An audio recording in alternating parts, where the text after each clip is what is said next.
No risk it, no biscuit.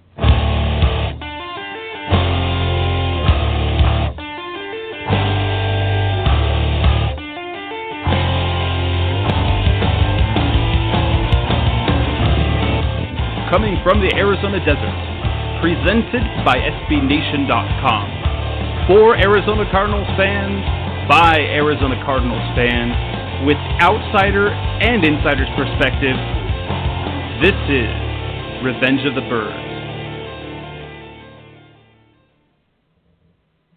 Good evening, Arizona Cardinals fans. It is Revenge of the Birds radio on the air tonight on this Tuesday night, out here in the lovely weather of the Phoenix, Arizona area.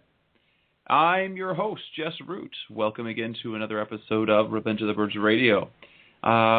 It seems like we haven't talked in a while, and it's probably so. Normally, last week we would have had, normally we have two shows. We have our Tuesday night show reviewing the previous game that the Arizona Cardinals played, followed by a Thursday night episode in which we look to the upcoming game. Now, last week we had the abbreviated schedule. The Arizona Cardinals hosted the Seattle Seahawks on Thursday Night Football. And so we combined our shows last week. We had Seth Cox on, as we do frequently, as we do almost every week. And we had Trey Niner from NinersNation.com. And we both reviewed and previewed. And so it's been a little while. The Arizona Cardinals lost on Thursday night to the Seattle Seahawks, 34-22. It wasn't a good game. They kind of had a chance, but it really, early on, the Seattle Seahawks began to have their way with the Cardinals as they beat up the Cardinals defensively to start things off. They went up to a 14-point lead. The defense really handled the Arizona Cardinals offensive line as Carson Palmer was sacked 7 times. He threw another 2 interceptions, and he was pressured on over half of his dropbacks. Meanwhile, the defense was not able to wasn't able to be the same dominating self as they had been. And that led to 34 points allowed. They jumped out to a 14-0 lead, and it really was kind of tough. Bradley Sowell didn't look good. He was beaten several times. And Larry Fitzgerald had a rather pedestrian game. Andre Ellington did not make an impact. The running game was not great. In every phase, it seemed that the Seattle Seahawks were just the better team. As it shows, the Arizona Cardinals now sit at 3-4 on the season. They are 0-3 in the division and are currently in last place in the division. Technically, they are tied with the Rams at 3-4 each. However, the Rams having already beaten the Cardinals head-to-head, that would give them technically a tiebreaker, putting the Cardinals in last place. And again, this is Jess Roots from Revenge of the Birds. If you would like to give us a call tonight, please join us, 646-478-3787. And we have Seth Cox on the line with us tonight, as we always do. Welcome aboard, Seth. How is your day going? Good, Jess. How are you doing, man? I'm doing all right. I had myself a regular work day, and it was interesting, as it seems like we haven't talked in, it seems, forever since it's only been a week, but having the extra couple of days after the game, a couple days earlier, it seems like we've forgotten the Seattle game. And I, for one, wouldn't mind forgetting it, because it really was kind of reminiscent to me in many ways to the Thursday night game a season ago when the Rams kind of beat the Cardinals like a drum. I don't know how that was for you. It was similar, and one of the things was just that embarrassment. I mean, to watch that game and think that you had a chance and that, you keep waiting for this team to play to the level that we all expected, And I don't want to say it's already over, because it's not. I mean, they're 3-4, and they're, I think, one game out of a playoff spot right now. But you look at it, and you're still waiting. You're still waiting to see, is this team going to get it all together? And we thought, okay, maybe this is the week, maybe a short week. Seattle had to travel to Tennessee and then traveled here. It just kind of felt like maybe it all lined up, and then the game actually happened, and it was just kind of a nightmare, the same nightmare that we've seen 100 different times. So it was frustrating and then a little depressing to watch. But we have this week, we have Atlanta, so maybe things will get a little better. And that's kind of the plight of the Arizona Cardinals fan. I myself, if you recall, the last thing I said on the podcast last week, or on the show, was my bold prediction that the Cards were going to finally put it together and win going away. I predicted, even pregame, I predicted a 27-17 Cardinals victory, maybe 24-17, I don't remember, one of the two. And I really thought that there was a whole lot of things that were in place for the Cardinals to win. Seattle is by no means 100%. They have issues on their offensive line. They are not completely healthy. They were missing Bobby Wagner. They still don't have. They didn't get Percy Harvin back yet. It was just a number of things. Plus, that Seattle traditionally has not played well in Arizona, and they have not played well on Thursday night. And guess what? Russell Wilson made me wish that he was our quarterback. And you're just like, ah. And then we're after a loss like that's two consecutive division losses where they lose by 12, and after their defense is getting rave reviews about how good they are, they're giving up over 30 points a game. And I know that isn't all on the defense, but as strong as the defense is supposed to be, you can't be giving up over 30 points a game, especially when you have an offense that is not... I mean, it's not the same dreadful levels as a year ago, because last year was absolutely just painful to watch. But it's painful for other reasons, just because they can't get on the same page. It's not just ineptness, as it is just mind-boggling lack of communication. You just can't quite pinpoint exactly what the problem is. Well, and you look at it, and it's like, I kind of highlighted it, and some of the fans kind of disagreed with me, and they said, "Oh, you can't blame it on this guy, you can't blame it on this guy." And I think that's what kind of the problem is of this team is everybody, including the coach, is looking to place the blame outside of Carson Palmer and the offensive line, and it really just comes down to two things. You can't sit here and tell me that Seattle's injury-ravaged offensive line that they brought in on a short week is that much better than the Arizona Cardinals' injury-ravaged offensive line. And mind you, the only injury they had along the offensive line until Darren College went out was Jonathan Cooper. Everybody else was handpicked by this staff to be in the position they were in, including Bradley Sowell, or Sal. So, this is who the management team wanted in there. But the combination of Arians' scheme and Carson Palmer has just, like you said, you watch Russell Wilson, and I think he was pressured as many times as Carson Palmer. The difference was he was able to get the ball out.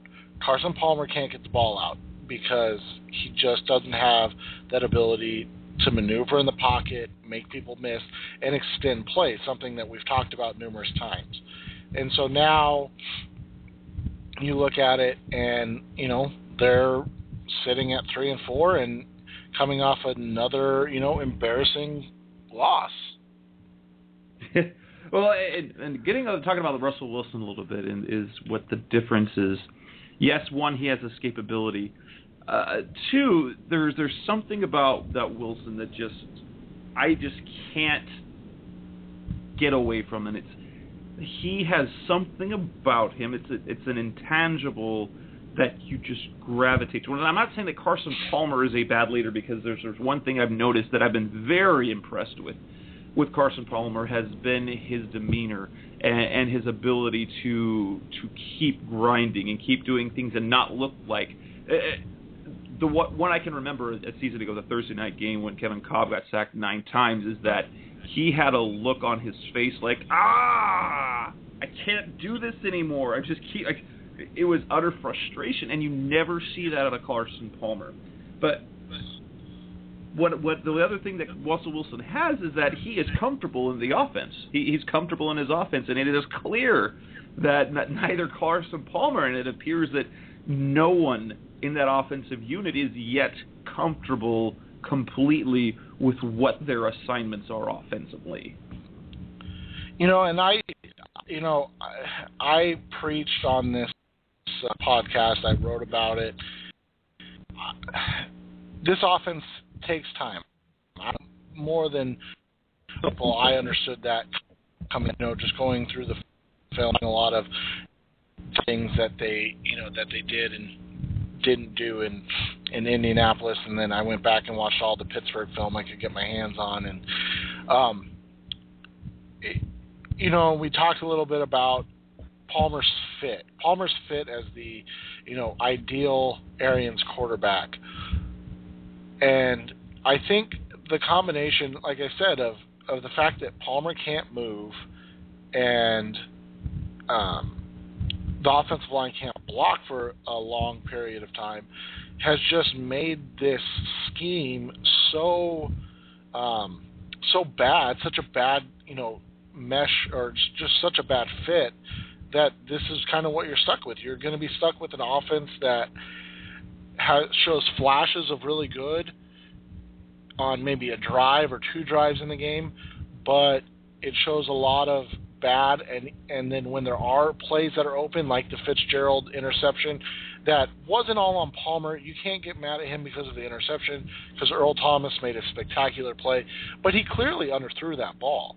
I mean, that ball was 2 or 3 yards underthrown of where it should have been, and that's because he was waiting to get hit. So he rushed what he was doing. He didn't put everything on it. His base wasn't really into it when you watch him throw it, and that's just the signs of a guy that he knows he's going to get hit, and so instead of playing like it, he's kind of flinching at it already, and so it's just been it was probably a bad marriage to begin with, not the Arians Palmer marriage, but the Palmer and this offensive line marriage. And now, we're kind of seeing it to fruition at this point with the frustration of what the offense hasn't gotten to. Well, before we end up just wallowing in everything bad, let's do a couple of things. Let's combine. Let's take the good and the bad. One thing good that you took away from that game, if you can find one, and one thing. What was the biggest issue for? We'll go with the good first. Actually, let's go with the bad, because then we can end with the good and then move on with some other things that might have them some better, some bad. So, what was the one thing that you took away as the biggest issue? The biggest issue I had was, and I talked about it on Twitter on game night, and then I've talked about it a couple times since, was just how embarrassing it was to watch Bradley Soule and Eric Winston get, kind of just eaten alive on the offensive line. And it was in 2 separate plays. You had the play where I believe it was his name is escaping me now. Michael Bennett threw Bradley Soule on a down block. So he was trying to down block Michael Bennett, and he just threw him down like a rag doll and went in and sacked Palmer for a 14-yard loss on the first drop back of the game, or the first sack of the game that was given up.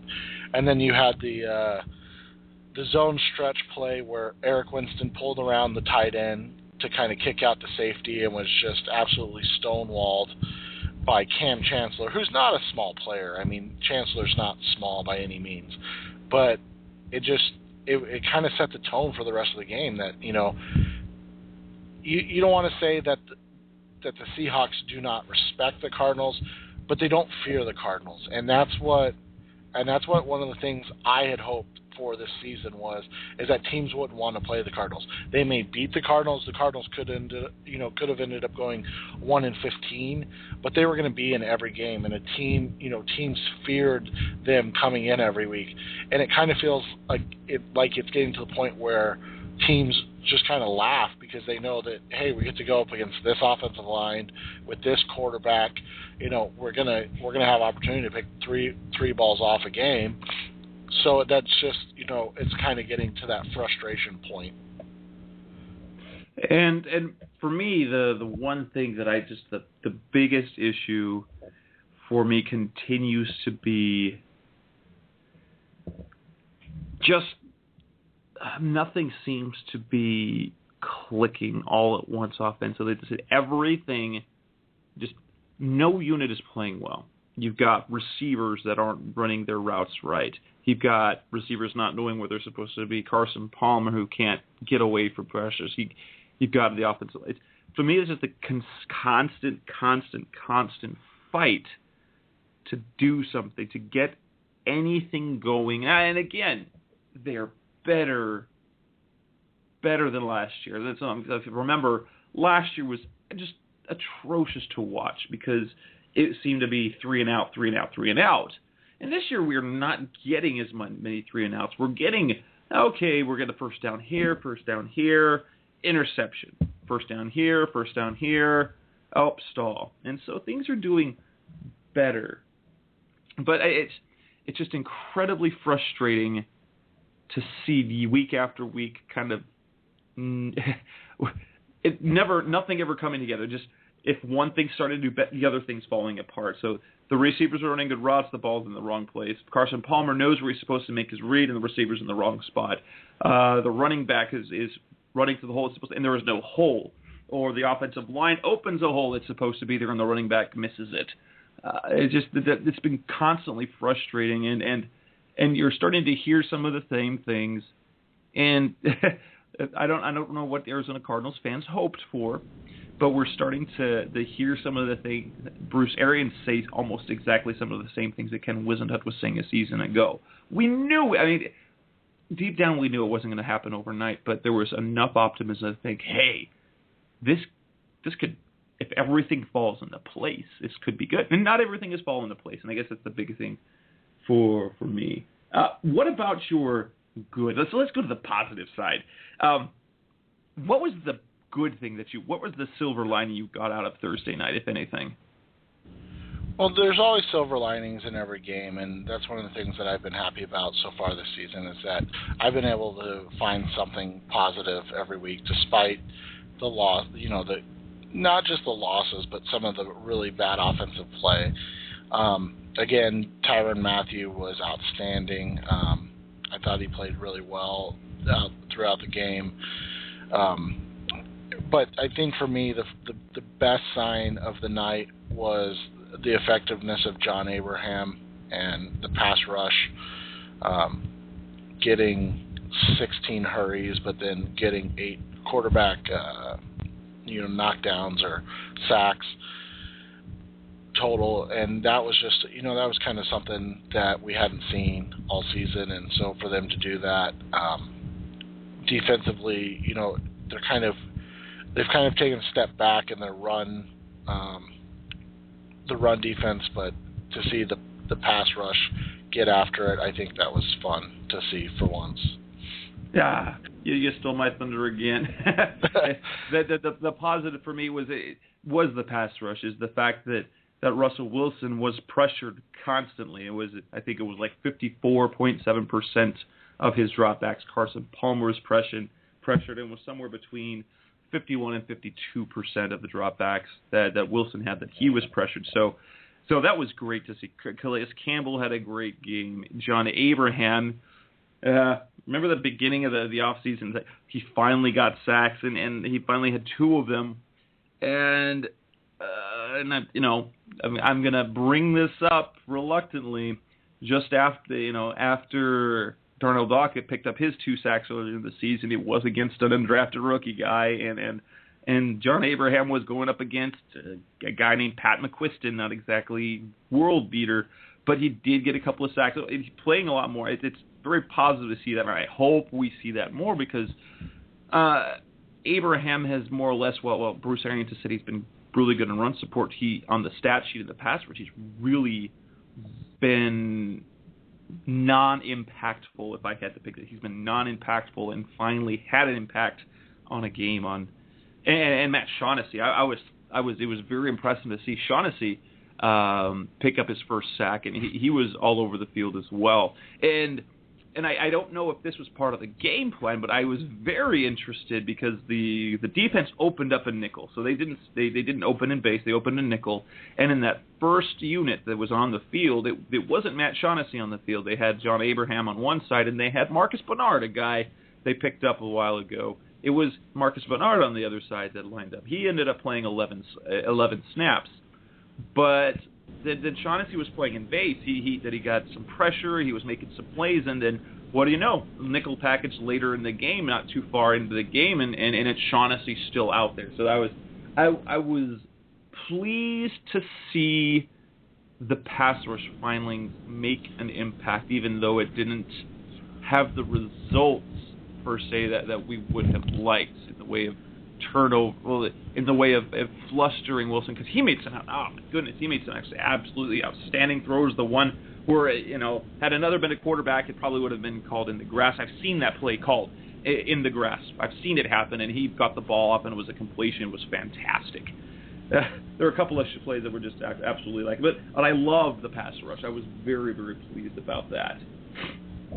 Now, moving on to our next topic is as we delve back into the dirty and the ugly and the sad and just the things that probably we don't want to. We're going to wallow in the offensive line issues. Do you honestly, let's be frank, is there any hope this season that we're going to get at least adequate play, or are we looking at I keep thinking, because the offensive line, if you look at the sack stats, in the first 6 games, 13 sacks. It's not great, but by no means is it awful. 7 sacks on Thursday night. In the first 4 weeks with last season with Kevin Cobb at quarterback, it seemed like there were, I can't remember the exact number, 4 games or might have been 10 sacks, maybe 9 or 10 sacks, and then boom, 9 sacks after that. And then after that, the floodgates opened. And it was like, we knew this was smoke and mirrors. And then it's pressure. Is there any hope for this season for this offensive line? Is there an inkling at all that we're going to get at least adequate play? Depends on if Darren College comes back healthy. I think if you have Nate Potter and Bradley Soul on one side of the offensive line, it could end up being probably one of the worst offensive line combination we'll ever see. They're just both so weak at the point of attack, and they're not going to be able to hold up in this Arians deep attack. This, I keep banging the drum on the scheme, but that, they're two of the worst fits scheme-wise in what Arians wants to do. So, if College comes back and Soul continues to get reps, you hate to say it couldn't get worse because, we've seen it on both sides of the coin at this point, but I really don't see how it could get, that much worse than what it already is. I think he's given up in his 3 starts. Yeah, he's given up 3 sacks, but he's given up more pressures than Levi Brown did in his 4 starts. So it's just, it's going to continue to be bad because he struggles versus speed, he struggles versus power. He doesn't get any kind of push in the run game. But I think with College there, it can become manageable. I think if College is out for any amount of time and you end up with a Soul, Potter, Sinline, Fanica, Winston offensive line, you could be looking at one of the worst offensive lines maybe in the history of the league. I'm looking at Pro Football Focus right now. We're looking at the pressure stats between Levi Brown and Bradley Sowell. Levi Brown in the games that he played gave up 4 sacks, 6 hits, and 8 hurries. So essentially a total of 18 hurries in the games that he played. And mind you, they were ready to just cut ties with him completely. Levi Brown is the worst thing to have ever come to cross on the line of scrimmage. Since Leonard Davis, he was just terrible. Now we look at Bradley Sowell since he started. He's given up 3 sacks, 6 hits, and 15 hurries. So he's given up 24 pressures in 3 games. That's I know why they made the move. They'd seen everything Levi was going to do, and they were saying there's the money issue. He's being paid a lot of money. Sowell is an unknown. They said, Bruce Arians' words when he was picked up off waivers. I think he's an excellent tackle prospect. Excellent tackle prospect for us. I'm like, okay. Great tackles, or even very good tackles, tend to be all drafted at the beginning of the draft. They're the most athletic. But yeah, that one's tough, and I do hope for Darren College that he can be the Iron Man we need him to be, as he has not had a bad year by any means, and the fact that he's that veteran on that left side of the line is going to be helpful. Are you more concerned about Sowell on the left side? As we kind of knew that left tackle play was going to be bad between Levi and Brad. But what about the play on the right side? Eric Winston, who has been anything but impressive thus far.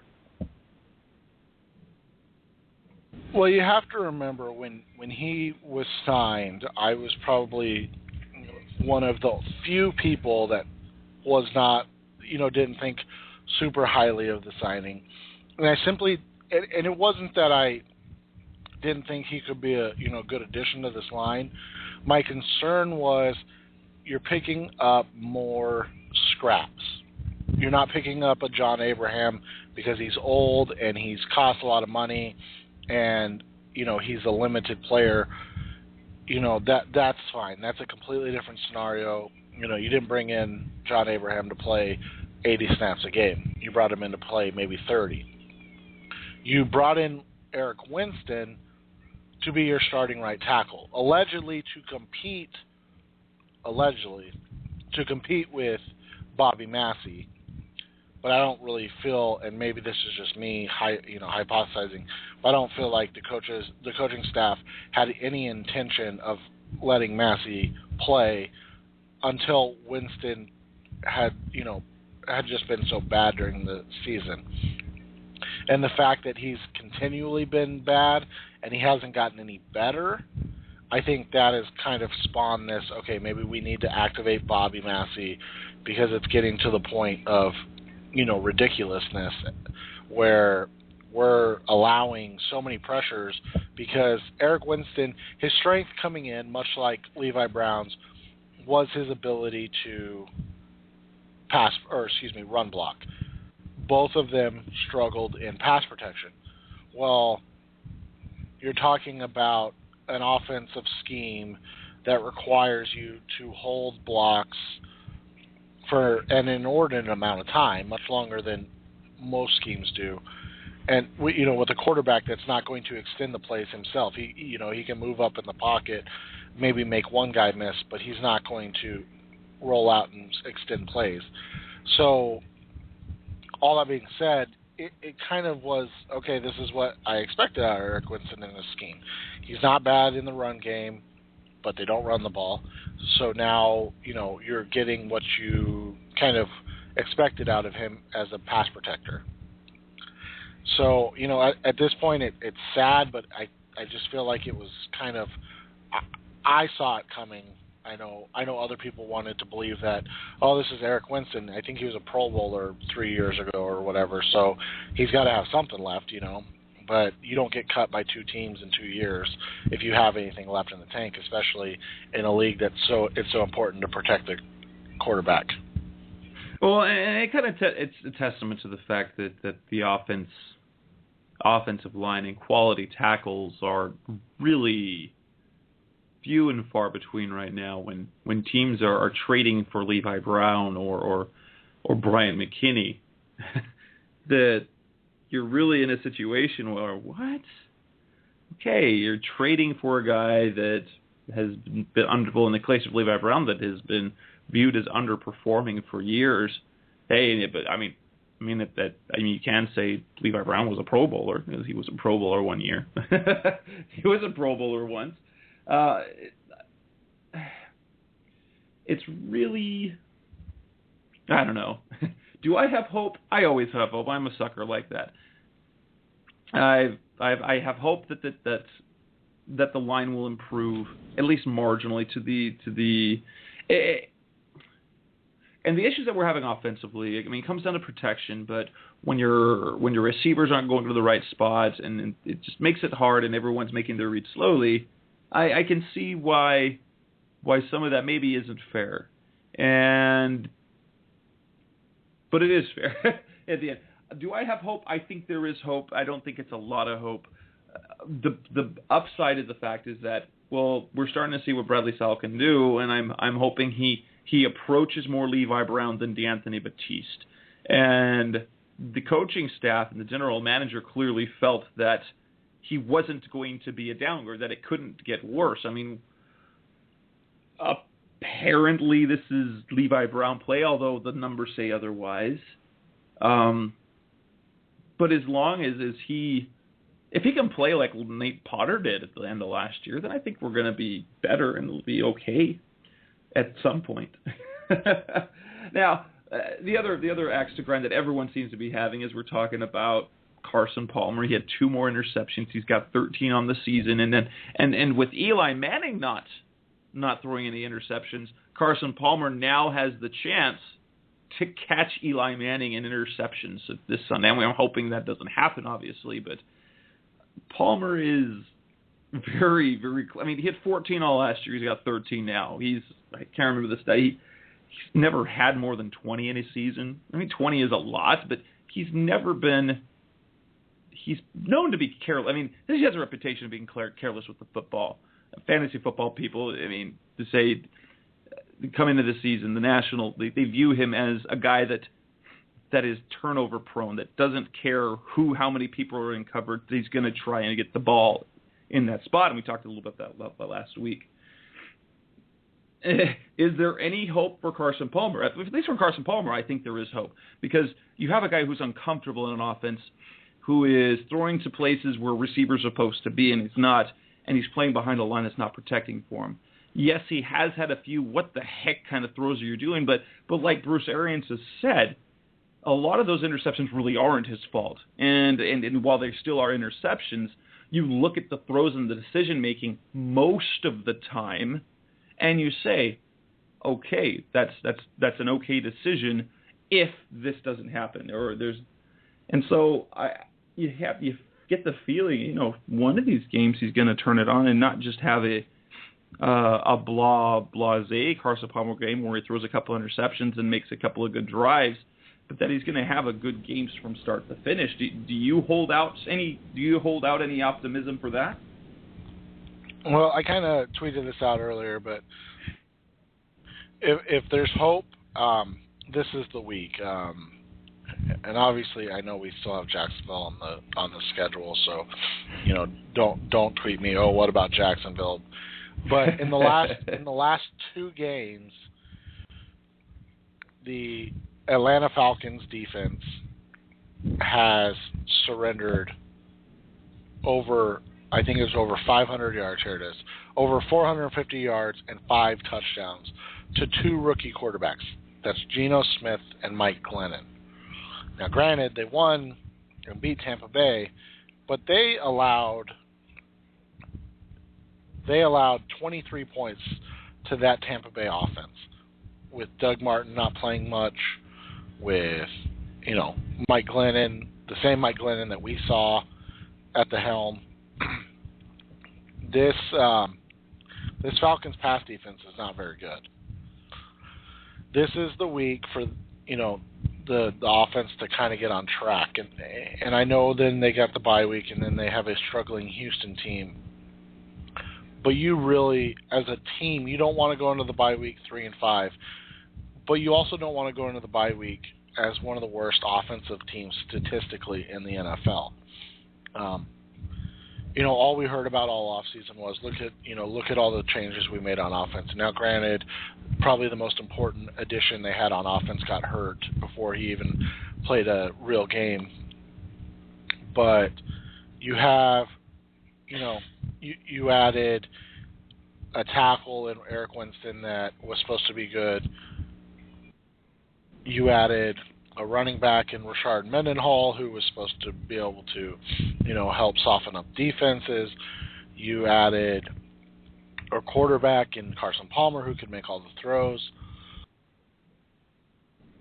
We heard, all offseason that this offense was going to be better. This offense is going to, we even had a lot of talk of, could this offense be a top 10 offense in the NFL? Well, that sounds silly right now. Yeah. Well, I got sucked in too, but goodness, I thought more like upper half, but I got sucked in. I did. But I mean, now at this point, it's, and it, that kind of just shows you where the I don't know even how to describe it, just where it went. Like, where did our perspective go on this team? It went from, can this offense be a top 10 offense, to, can we get one good week? I mean, that's what we, can you please get us one good week on offense, where you put it all together. But, all in all, I think this is the week that they do it. Maybe I'm just a sucker, but I think this is the week they are able to put it all together. Atlanta doesn't really have a pass rush. I know they have O.C. Umenyiora, but he's not the O.C. Umenyiora of old. He's not a one-man wrecking crew like they faced recently.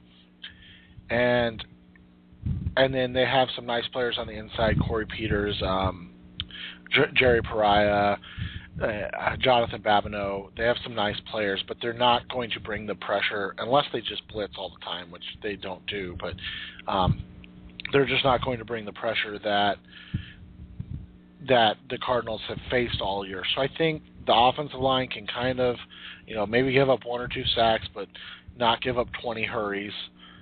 And then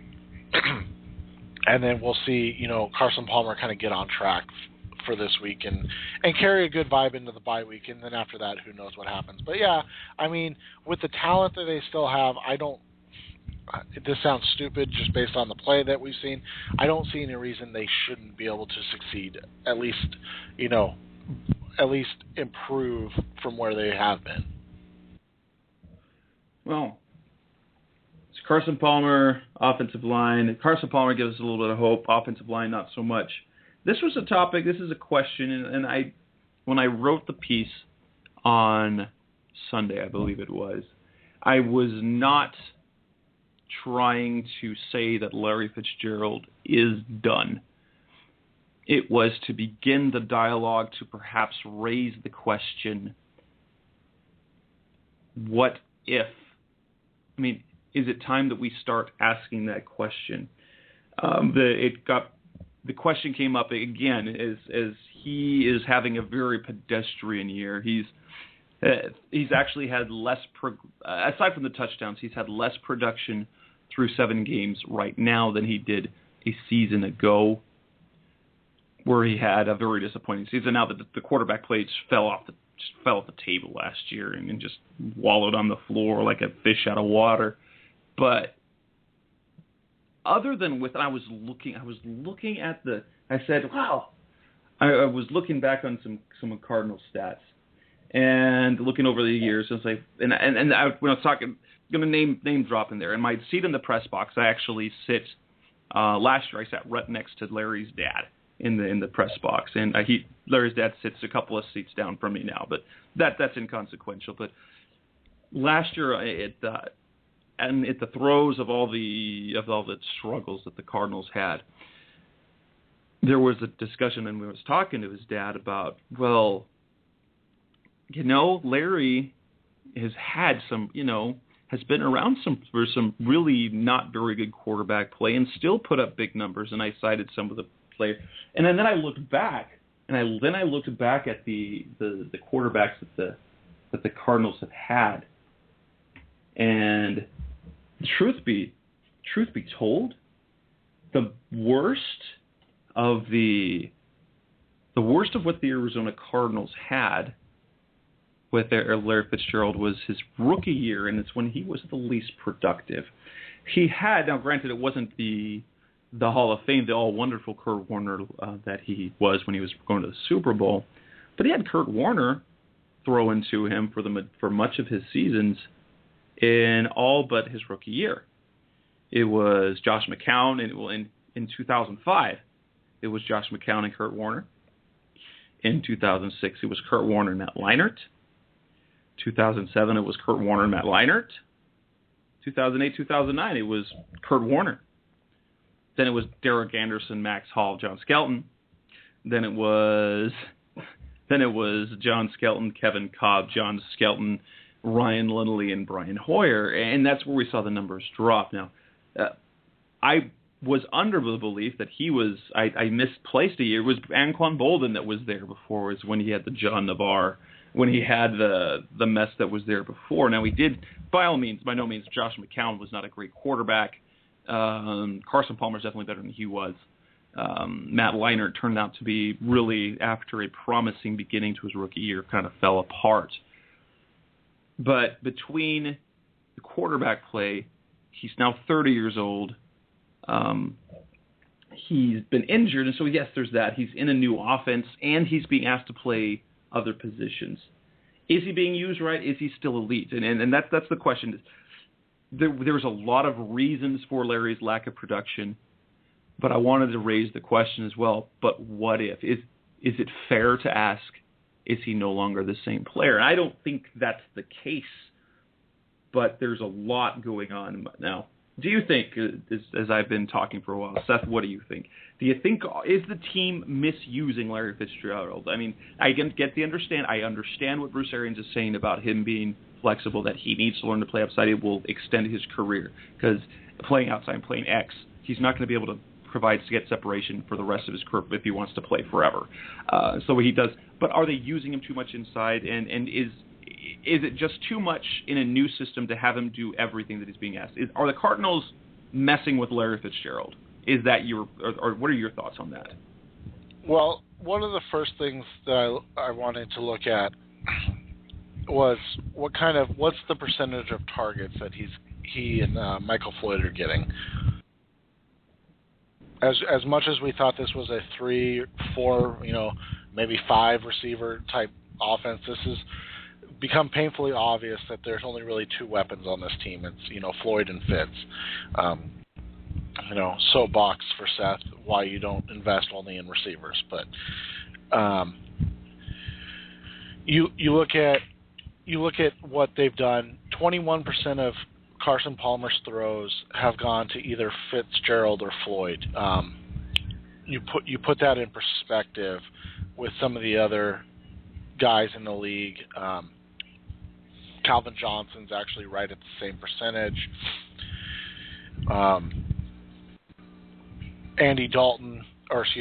AJ Green is at a much higher. He's at a 30%, so he gets 9% more, attention from Dalton than Fitz does Palmer. But you can kind of jump that into having Floyd out there as well. So I don't think they're utilizing him enough, in the sense that I don't think he's getting enough good targets. You look at his targets in the league, he's actually 20th. He's tied with guys like Alshon Jeffrey, Anquan Bolden, Kendall Wright, who are basically, outside of Bolden, they're basically second receivers, or they're number 1 receivers on run-heavy teams. But the Cardinals aren't really a run-heavy team. You look at Floyd, he has 5 less targets at 50, and so they're getting pretty much the same amount of play. Yet both of their catch percentage, so percentage of passes they catch based on targets they get, are actually really on like the lower half of starters in the league. Michael Floyd is at 62%, and that would put him at 45 in the league. Fitz is all the way down at 59th in the league at 58%. So basically, they're getting targets. He's getting the targets that you'd want, but he's not getting good targets, and that's where it comes down to. So again, is he being utilized in the offense correctly? It doesn't seem like it, because he's getting throws that he's getting the targets he should, but he's not getting the targets where he should. Does that kind of make sense with what I get it? Ramble? Yes. You shouldn't. I mean, you need to every once in a while. You need to focus. You want to get Larry with a wide receiver screen just to get him the ball and see what happens. You want to get him underneath, but he needs to be down the field. That's the true fact of the matter is you need to have him down the field because he still is dynamic, or should be.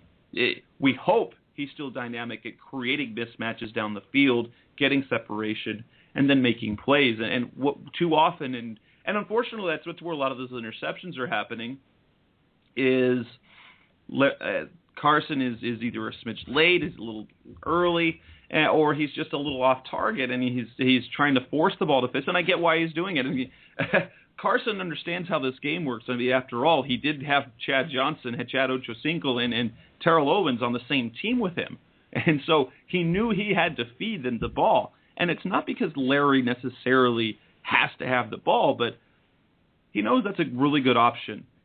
The point is, and that's when Bruce Arians was on Arizona Sports the other day, he was on the radio, and the question came up because Kurt Warner on the same radio station had questioned using Larry so much on the inside. He said because he is so special at the X or outside, that moving him inside so much takes away what makes Larry Larry, and you have him a lot of underneath. He has to think more than he has to just play, as opposed to what's doing what is natural for him. And perhaps I think that's what's happening. I know that Reggie Wayne thrived when he was moved inside a lot. In fact, he had a lot. He seemed to be he was moved inside a lot of nickel situations. I know that's what they've been doing with Larry, because they'll have Michael on the outside, they'll have Floyd on the outside, and then they'll move Fitz inside for a lot of nickel or 3 and 4 wide sets so that they create mismatches. And Arians, in response to that, said that they used a couple of games, so I don't remember which game he had it was referring to, but he said they used Fitz almost exclusively outside, and he had his worst game that since we were here with mental errors. And you have to figure that what Larry's being asked to do, if he's being asked to play every position, it might be taking his toll, and then it's causing him to suffer in his play at the position that he knows best. And so is he being misused? Maybe. I know that he's not getting the ball where he should. I mean, like you said, he's not getting targets and key spots, and he's not. And part of that I get is because of the injuries. So we haven't seen him getting separation from defensive backs like we have, and I know that a lot of that has to do with the hamstring. Hopefully that will change this week, and then again after the bye. But I have to hope that he's still an elite player that is just hampered by injury and still just learning what he needs to do and trying to get on the same page as his quarterback. Well, and you look at it, and you just kind of look at the I pulled out my notes here since we were talking about it a little bit. You look at where his receptions have taken place, and I have charted down here that of his 32, I believe it is, only, I have to do the math in my head, sorry, only 14 of those 32 receptions have occurred over 10 yards down the field. So he caught the ball 10 yards or greater down the field. That's, but I think his targets are at something like 40 of those are targets or something not that high. I think it's more around 25 of his targets are there. So you look at it. So he's not getting targets in that, in those quadrants, 10 yards plus down the field. But he's also, when he is targeted, he's really not catching the ball. I mean, it's a 50-50 proposition, and we're talking about, Larry Fitzgerald and Carson Palmer. We're not talking about Larry Fitzgerald and Ryan Lindley. You would hope that would be more of an automatic, even at the 10 to 15 yard route depth, those would be more automatic. And, I think they're at a 48% clip right now, and that's just, that's disappointing just based on what our expectation our expectation was for the season. And I think that might, kind of be what the entire thing is with us and Fitz and Carson and the offense in general is, and I'm just as guilty as everybody else. We had this expectation of, we're going to see Fitz with 1,400, 1,500 yards again. And, maybe, like you said, Father Time has caught up with him a little bit. His hamstrings seem to be giving him a lot of problems. It's the first year of a new offense, a very complicated and complex and intricate offense. And it's the first year with a new quarterback who's learning the same offense. So it's, it was probably the expectation level was too high for what was realistic, I think. And now that he's playing, not great, but he's playing well enough, but we all are saying the same thing, what's wrong with Larry? And granted, yes, he's not making the impact that his contract would have you, expect, but it's more along the lines of, I think our expectations have just been, we overshot our expectations, as all fans do. Well, and it's completely understandable. I mean, you look at if you look at Reggie Wayne's 2011, it looks a lot like Larry Fitzgerald's 2012, and Reggie Wayne's 2012 was wow. It was back to Reggie Wayne numbers, and so everyone sees that in an offense where a rookie was running the offense. Then you're thinking, hey, Carson Palmer's a veteran. No, he's not the athlete that Andrew Luck is, but he's ideally smarter, and knows more about football, and then you've got this great wide receiver in Larry Fitzgerald, and so that's what everyone put two and two together. It's what media members, it's what we said. Oh, hey, look, Reggie Wayne did this, and that's how Bruce Arians sold it to Larry. He said, look at Reggie, this is what he was doing, and then look what I got him to do. And so I can see why everyone is that's how Bruce sold him on changing positions. So, yeah, but I'm hoping, much like I'm going to go back to 2011. 2011, he actually had a solid year. He had a lot of more plays down the field. He had bigger pass plays because he was down on receptions. He had 80 receptions, and still put up mad amounts of yards. With Derek Anderson, he put up numbers as well. And so you have to think, well, hey, if he can get numbers with Kevin Cobb, John Skelton, and Derek Anderson, he can put up with numbers with Carson Palmer. Do I think he's going to turn it around? Once he's healthy, I think we're going to see a better Fitz. And it's something that I have to keep wondering. And I no one's really asked the question yet, because these are supposed to be professionals. And I know hamstrings, the soft tissue injuries are something that just happen in football. But Bruce Arians has one of the changes he did make to their practice routine and to their game routine is that they don't stretch as a team. He tells the players, you need to do that on your own. You need to be professional, responsible about that, about taking care of your body and doing your stretching beforehand. But, I wonder if that's something that maybe, has something to do with it, or heck, you can't blame just getting old for a hamstring, because hamstring injuries can happen to anyone. I mean, and he's the type of player that gets through it rather than sitting out a game, and that's only hampered a little more. But you have to think, Fitz knows, and we know, no Fitz, well, any Fitz at 70-80% for 3 weeks perhaps is better for the team than having 2 weeks of Fitz at 100% and one with no Fitz at all. And because it shows leadership to his teammates. It shows fans that he cares and that he wants to. It does great things, and it's the fact that the talent level is there. And so while I raised the question, and perhaps I raised the question because I thought it is time to start wondering that, because we saw Anquan Bolden do the same thing. We saw Anquan Bolden in a sense that, well, he's getting up there in age, and then we let him go. But at Larry we kept. Perhaps we were seeing the same thing, and I hope that's not the case. Looking ahead, they actually have a very doable next 5 games. They're at home against Atlanta, an Atlanta team that, as I'm gonna have Dave Choate on Thursday from Falcahawk, and I was talking to him a little bit, as they are still hopeful for what they can do. They've been ravaged with injuries, but they've got Atlanta at home. Then they get the bye, which will be great for the team, great for Larry Fitzgerald. Then you've got the Case Keenum-led Houston Texans coming to town. Then they go to Jacksonville, and then after that they return home. So over the next 5 weeks, is it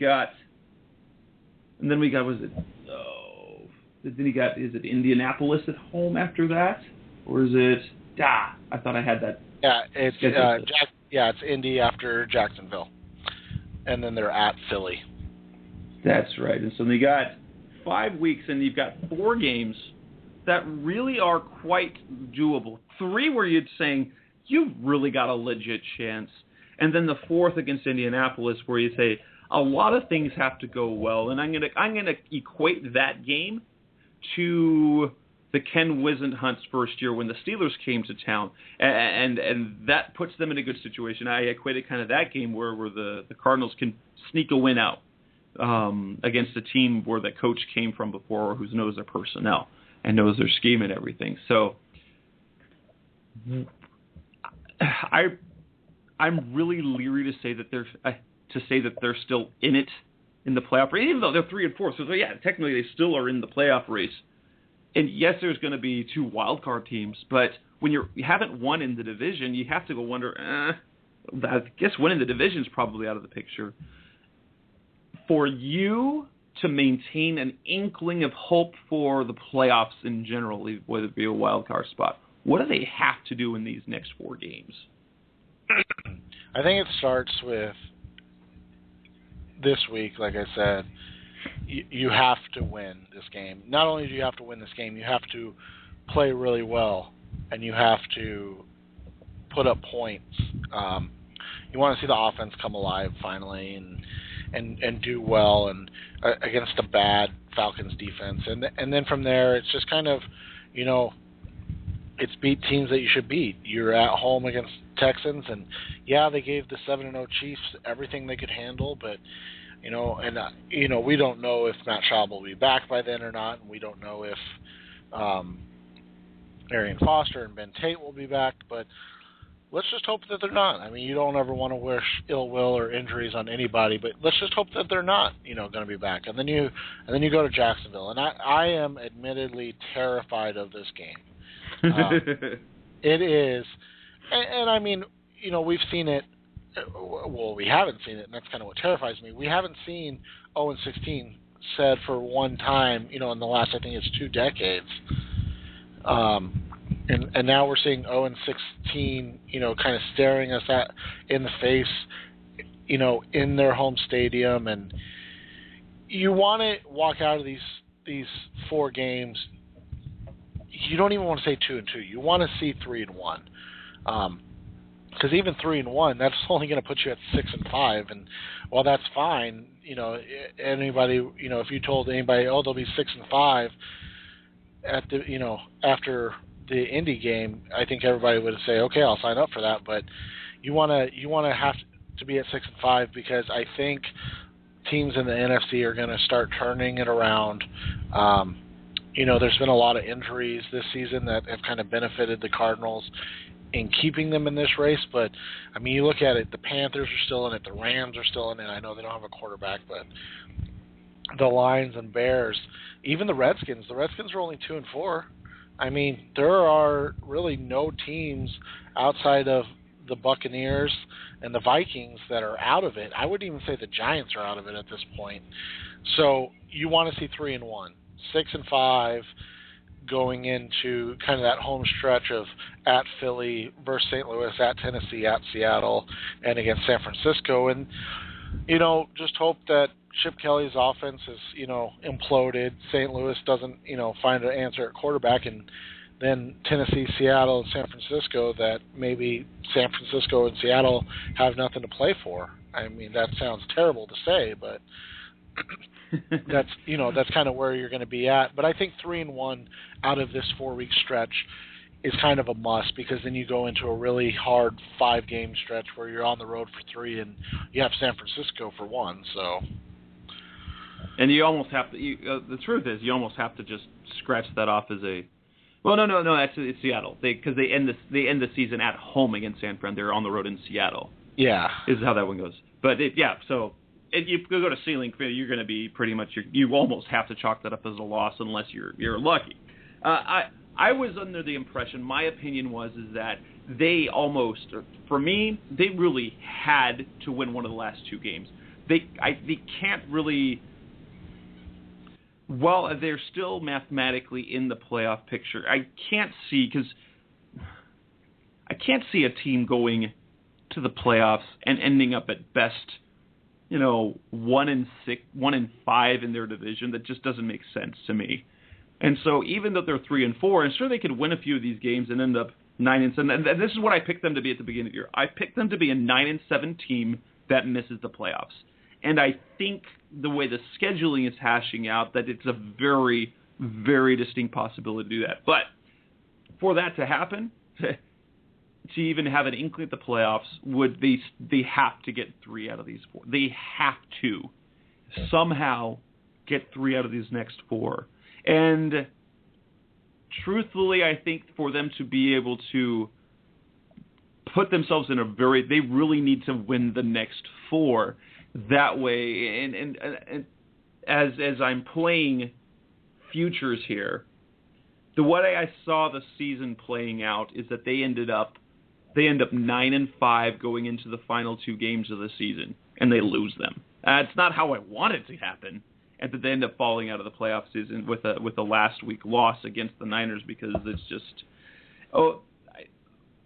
I don't see them unless they absolutely have nothing to play for. And I think at that point of the season, both Seattle and San Francisco are going to be at each other's throat trying to win that division. So I really can't see them not playing for anything. But truthfully, they need to win 3, have to win 3 to even be considered in the picture. 6-5 is a good place. 5-6 doesn't feel as good. And 7-4 would actually honestly be better. If any wins that you can stock up at all, and since our wins have not been of the impressive fashion anyway, they honestly need to win. They really need to win all 4, especially to pick up that Indy win, because that would be an impressive win. Beating Atlanta at home is not going to be impressive. Beating Houston at home is not going to be impressive. Beating Jacksonville is not impressive at all. So minimum, they have to get 3, and I'd like to say they really need all 4 games if we have really any chance at a playoff spot. Yeah, and you look at it, and like you said, you wish one of those last 2 games would have been a game they could have pulled off. Now you look back at it, and they kind of have to kick themselves at that St. Louis game. And I know, a couple bounces go a different way in Detroit or Tampa, and they're 1-6 instead. And I know it's just the opposite. A couple bounces go the way and they're 4-3, but you look at it now and you don't want any more of those games where, what could have been. You need some decisiveness. You need that defense of the Tampa Carolina game to show up, and you need an offense to show up. Probably the offense from that St. Louis game to show up, and then from there you're hoping that things will just kind of bounce around to where you want them. So we've got a close up shop here for the night. We're hitting basically the end of our show. So we've got the next games coming up. We've got 4 very winnable games, 3 very winnable games, and one that should be a challenge that they really need to get. We've been talking Carson Palmer. We've talked offensive line. We talked the good and the bad of the Seattle game. Arizona Cardinals fans, you can hear us. You can find us on iTunes and on Stitcher Radio if you're interested in downloading these episodes automatically. This is Revenge of the Birds Radio. We'll be back on the air Thursday night late, as I will bring on Dave Choate from the Falcoholic, and we will talk about the upcoming game with the Falcons. We'll be at 10 p.m. Arizona time. Probably a little bit after that, we'll get on the air.